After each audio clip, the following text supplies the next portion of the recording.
Love can make you bloom, and I really did, but literally, I wasn't supposed to be there. The greenhouse had been sealed long before I was born. Its glass panes were clouded with mildew, its iron frame twisted and black with rust. The townsfolk avoided it like the plague. They called it cursed. I'd heard the stories whispered since childhood, of strange lights flickering through the glass at night, like fireflies dancing inside. Of shadows moving where no one had entered for decades. Some swore the place breathed. That if you pressed your ear against the glass, you could hear something shifting within, slow and patient, like roots crawling through the earth. Others said it was just rats and moonlight. I wanted to believe the latter. But when I stumbled upon it that night, half hidden behind overgrown hedges, I found the rusted door ajar, just wide enough for me to slip through. And when I touched it, a shiver rippled through me. Like something on the other side was waiting for me to open it. It felt less like a discovery and more like an invitation. The moment I stepped inside, the air changed. It was warmer than the night outside, heavy and damp, thick with the sweet, suffocating scent of earth and flowers. My flashlight flickered, buzzing faintly in my hand, and then steadied. That's when I saw him. He stood among rows of plants I had never seen before. Strange flowers with veins that glowed faintly, vines that twitched as though drawing breath. Some blossoms dripped with dew that shimmered like glass beads, others bent toward me, as if recognizing something in my presence. And then there was him. Tall. Pale. His face sharp and delicate, as if carved from the glass walls themselves. He was smiling at me, not in surprise, not in curiosity, but in recognition. As though he had been waiting for me. He didn't speak right away. He only watched me, calm, patient, his eyes catching the faint light like polished stone. Something about his gaze unsettled me. It wasn't just the intensity of it, it was that I felt known. Stripped down to my bones. As if every secret I had ever carried was reflected in those eyes. When he finally spoke, his voice was soft. Almost too soft, like words carried on the edge of a sigh. He said my name. I froze. The sound of it, spoken by a stranger in a place no one should be, sent cold through my veins. I hadn't told him. I hadn't spoken at all since I'd stepped inside. How? My voice broke. How do you know me? He tilted his head slightly, still smiling. I've always known you. And then, after a pause, I've always been here. Waiting. His words should have terrified me. They did. But there was something else too, something deeper. A strange warmth, a tether pulling me closer instead of pushing me away. I should have run. Every part of me screamed to turn back, to force open that rusted door and leave this place behind. But I didn't. Because there was something in his voice that held me still. Not threatening. Not sharp. It was tender. Gentle. Almost loving. He moved then, just enough for me to see what grew around him. He gestured toward the flowers, his hand long-fingered, almost elegant in its stillness. Look, he whispered. I followed his gaze. Some of the flowers pulsed faintly, their light dimming and brightening in rhythm, like tiny hearts beneath translucent skin. Others shed drops of glowing dew that slid down their stems, pooling on the ground in glistening puddles. I reached out, unable to resist, my fingers trembling toward one of the blossoms. Its glow grew brighter as my hand neared. But before I could touch it, he caught my wrist. His grip was not rough, it was delicate, almost reverent, but impossibly cold, like marble pulled from the shadows. Not yet, he whispered, his lips close enough to my ear that I felt the breath, though I'm not sure it was breath at all. They're fragile, he said, lowering my hand. Like memory. And for a long moment, the only sound was the faint hum of the flowers, and the silence stretching thick between us. I told myself I wouldn't go back. That first night had been strange enough to scare me into reason. But reason doesn't explain the way my chest ached to see him again. So I went back. The next night. And the next. And every time, he was there. Always smiling. Always waiting. He never looked surprised to see me. It was as if he had known, long before I even made the choice, that I would return. The garden itself seemed to change each time. Plants I hadn't noticed before appeared overnight. Leaves curled into spirals that looked eerily like fingerprints. Blossoms tilted toward me, whispering in voices so soft they brushed against my ears like moth wings. I could never quite make out what they said, but it felt personal. Sometimes, when I leaned closer, I swore they were whispering in my own voice. I finally asked him where these strange things had come from. He stepped closer, brushing his hand across my cheek with a tenderness that made my breath hitch.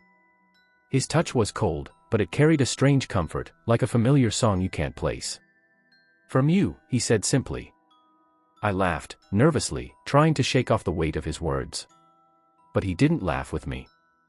He just kept watching me with those eyes, steady, endless, unblinking.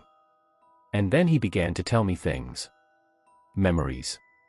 My grandmother's lullaby, the one she used to hum when I couldn't sleep. The way I scraped my knee at 6, falling on the gravel outside my school. The exact words my first love had whispered before leaving me. Things I had never told a soul. "How do you know that?" I asked, but he only smiled, as if the question didn't need an answer. That's when I noticed something else. The more time I spent in that greenhouse, the more things outside began to slip from me. At first, little details, my phone password, the exact street name near my house. Then faces. Friends. People I'd known for years started to blur, like smudged ink in a forgotten book. But I always remembered him. Perfectly. His smile. His voice. His touch. Even as the rest of the world began to fade away. One night, I couldn't take it anymore. I needed to know. "What are you?" I asked him, my voice trembling. "What are you really?" He didn't answer right away. His silence pressed in around me like the weight of the glass walls. Then, slowly, he took my hand. His fingers curled delicately around mine, guiding it upward, pressing it against his chest. I expected a heartbeat. Something steady, human. But there was nothing.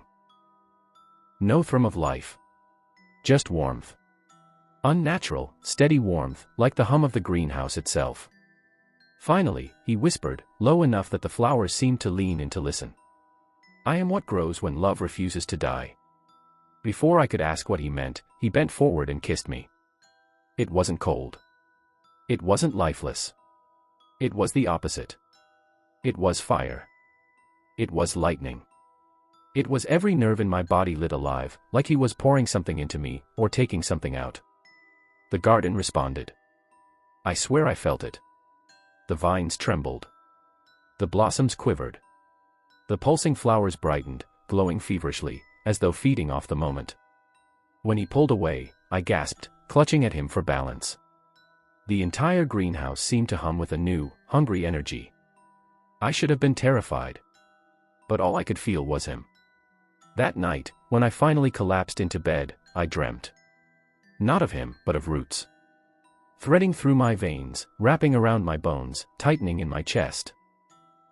And when I woke, I swear I could still feel them. Growing. The changes didn't come all at once. They slipped in quietly, like vines creeping across a wall. At first, it was small things. I couldn't remember my parents' faces. Their voices, their laughter, it all felt muffled, as if I were hearing them underwater. Then it was me. My own reflection. I would stand in front of the mirror, staring hard, but what stared back was blurry. Smudged. Half-formed, like a figure drawn in fogged glass. Sometimes my features shifted, flickered. Sometimes I wasn't even sure there was a face at all. But whenever I went back to the greenhouse, it didn't matter. Because he saw me. Clearly. He looked at me like I was the only person in the world. Like I wasn't fading. Like I was already his. The garden had changed too. The flowers had grown taller, some towering over me. Their heads swiveled as I walked by, their petals opening wide, not like blossoms, but like mouths. Their whispers followed me down every aisle.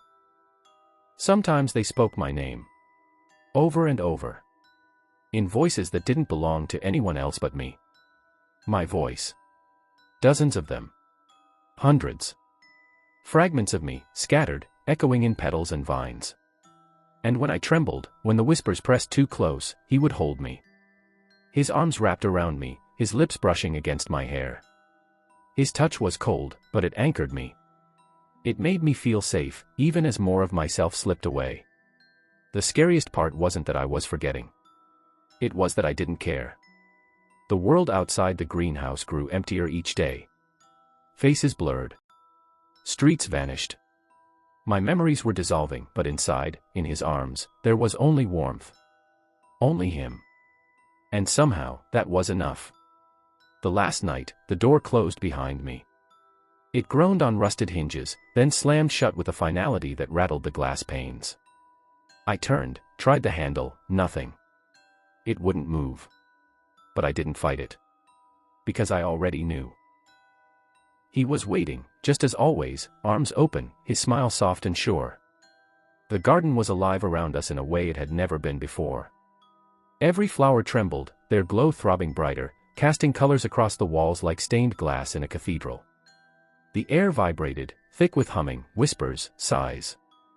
They were waiting too. I walked to him. Each step felt heavier, as if the air itself was holding me down. But I didn't stop.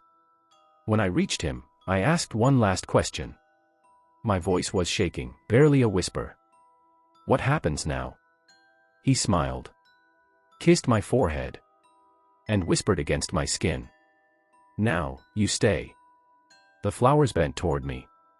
Their stems creaked, their roots slithered across the glass floor, brushing against my feet.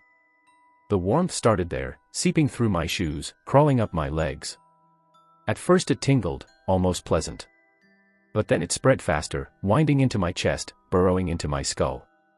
I tried to move, but my limbs were no longer my own.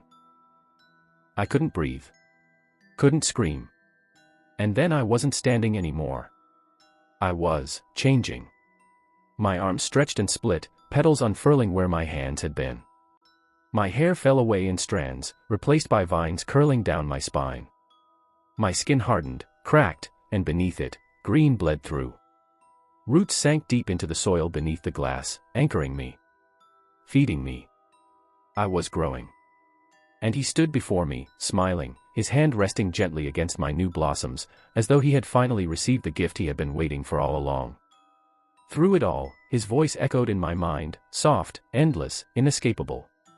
"Forever." Whispered again. And again. And again.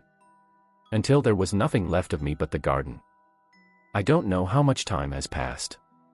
Days, weeks, years, they don't mean anything here. Sometimes, pieces of myself float back to me. A name. A song. A face. A fleeting memory of sunlight outside these glass walls. But they never last. The garden takes them back, one by one, until I am empty again. I bloom here now. Among flowers that glow like stars, pulsing faintly in the dark. Among vines that curl like veins, whispering secrets I can no longer claim as mine. My laughter drifts through the leaves when the wind stirs them, but it's not always my own anymore. Sometimes it sounds like a child's giggle. Sometimes a cry. Sometimes just a breath. And he is always here. Always watching. Always smiling. His voice never leaves me. It winds through my roots, hums in my blossoms, whispers against the glass. Words of love. Words of devotion. Over and over. Until I can't tell where his voice ends and mine begins. If you pass the old greenhouse at night, you might see it. Light glowing faintly through the cracked glass, shifting like candle flames, like fireflies. And if you listen closely, you might hear something calling your name.